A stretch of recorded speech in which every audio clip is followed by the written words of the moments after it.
Welcome into TexAgs Rewind presented by Specs, and with hundreds of wines on sale, Specs is turning the aisles into the ultimate love story all month long. Uncork something special at Specs.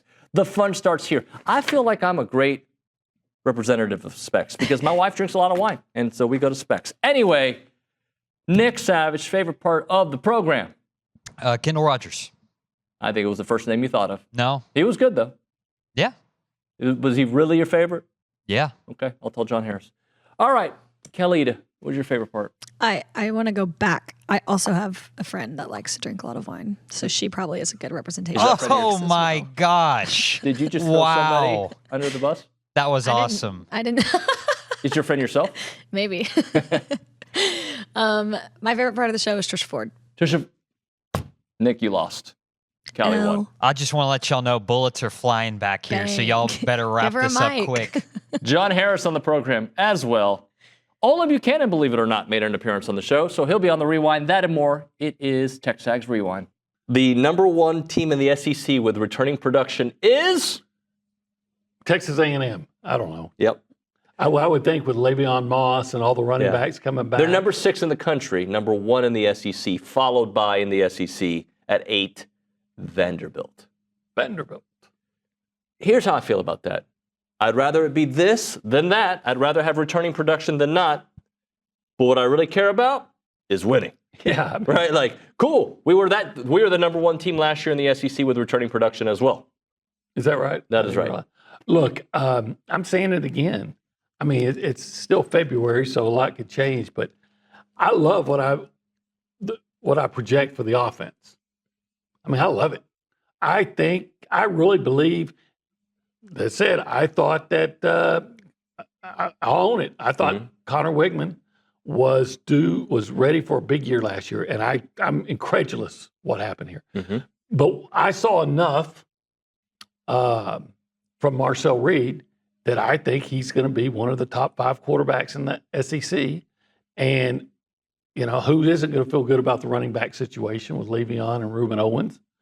And you know, I think speed has been upgraded at receiver, and the offensive line is coming back. I expect the team is going to average 30 to 35 points a game. Well, I'm going to be optimistic for a moment after being so sad the last couple of days. Okay. Okay.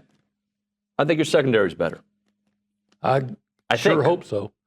Well, you know what's one of the first questions we have to ask Mike Elko at the end of spring football.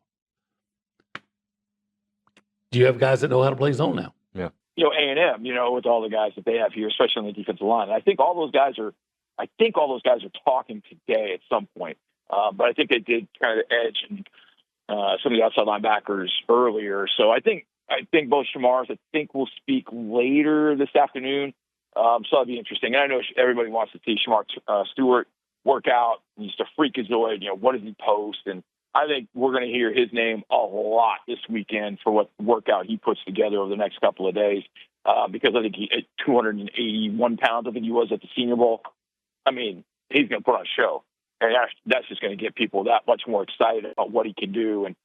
And then Nick, of course, and you know, I ran into Nick's agent at the airport, and you know, he's excited obviously about what Nick can do and how he does in testing. So to me, the guy that I think has be interesting to watch is Shamar Turner.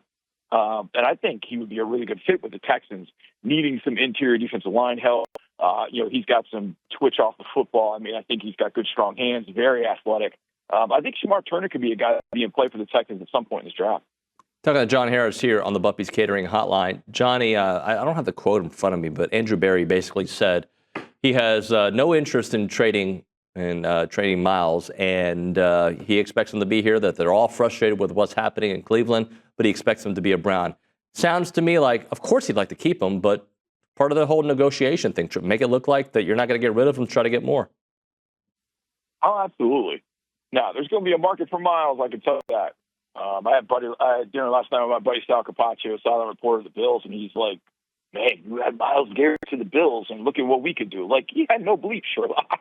You know, you had Myles Garrett to Will Anderson to Danielle Hunter. Look what we can do. But we just don't have the wherewithal. Where the Bills make sense is they've got extra second-round pick. And I think that came from us with the Stephon Diggs deal. I think they have that extra second. So they've got 2 seconds and a first. So they've got a little extra draft capital. Now, they got to decide to do with their other Aggie right now, that's Von Miller. So we'll see how that all plays in. But there's going to be a market for Miles, and I think the Browns are just continuing to develop that market. But Andrew Berry's saying the right things. Double duty, Bronny. What's up, buddy? Good morning. I had to, when you emailed me this morning, I had to all right, recalibrate brain for recruiting. Yeah. Because it's been a lot of baseball. But yeah, I mean, thankful that Jason Howell started to come on more to help us out. But I think I'm after the last few days with baseball, I think I want to talk some recruiting. Well, baseball might come up while you're here. We can talk about it, yeah. Well, it might come up. So one of the notes that you wanted to get into was quarterback recruiting. It's an ongoing process. Kind of talk to me where we are. Yeah, so obviously Helaman Kasuga has been the longtime commit. He was Colin Klein's number one target in this cycle. He went out and got him.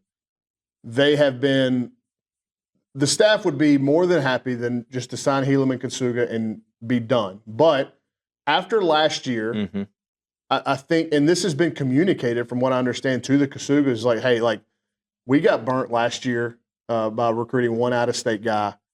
We got very close to the end, and we were able to rally, but it's just that's not a route we want to go down again. And so what I mean by quarterback recruiting is that they are still, like, talking to guys, keeping them warm, following guys in-state and out-of-state, tracking their progress.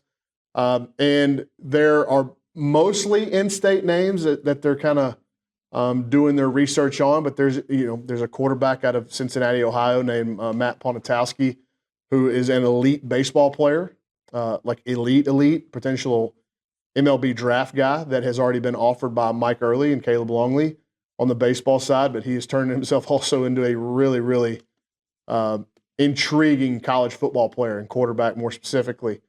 And he's also got, he's got great athletic bloodlines. And so that's a kid out of state that they're doing some digging on, and they're obviously helping Coach Early with the recruitment on the, if the kid wants to be able to come do both, obviously right now he's further ahead as a baseball player and a prospect, but he's starting to gain some steam on the football side too. I think he was Mr. Ohio Football Player of the Year as a junior, which that doesn't happen very often. That's a pretty good football state. Yep. And so he's got some real ability. But, in state, you're looking at guys like Bo Bentley at Salina, Jack Dalton at the Woodlands, Keyshawn Henderson at Houston Legacy.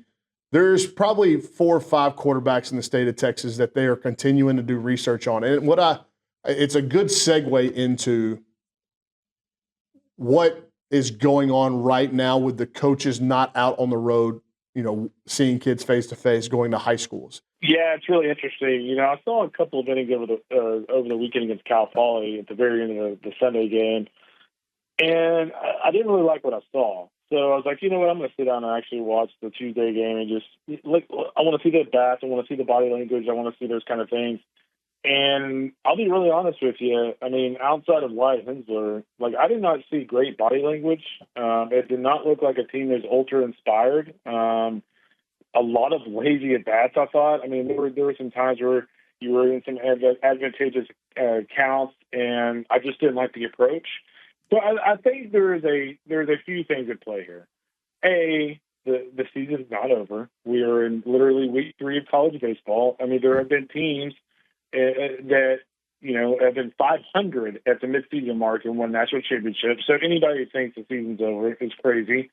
But there's no doubt. I mean, if you look at this team, there are some issues. I thought this team. This is honestly a big reason why we had Aiden number 1 coming this season. I thought this was going to be a team that after they were left at the altar by Schloss, that would be just breathing fire this year. It was like, we're going to come out and we're going to go scorched earth on everybody. That's not what I'm seeing at all. That does not look like a team who's ready to just go out and annihilate somebody. If anything, Texas State looked like that team last night, not A&M. That's the first thing I noticed. B, clearly, I think they're just pressing. I mean, anybody looks at the lineup right now. I mean, again, Jay Lavallette's not going to hit 217. Hayden Schott's not going to hit 222. I mean, I don't think Gavin Catch is going to hit 160. I mean, he has not been very good. But, I mean, there are guys that have hit at an extremely high level who just are not hitting. So what Aiden needs is they need a slump buster weekend where they go to Houston play really well, and all of a sudden there's confidence again. That's all this team needs. Now, I would argue there's some other issues like the bullpen that I'm not necessarily as gung-ho on thinking that it's just going to be all hunky-dory the rest of the year. But in terms of the offense, I think they're going to be fine. All right, Callie, before you and another lady who works for our department get into a fight, tell the people what to do. Like, comment, subscribe, share, tell all your friends about TexAgs Live and TexAgs. Thank you. Good job. See you next time.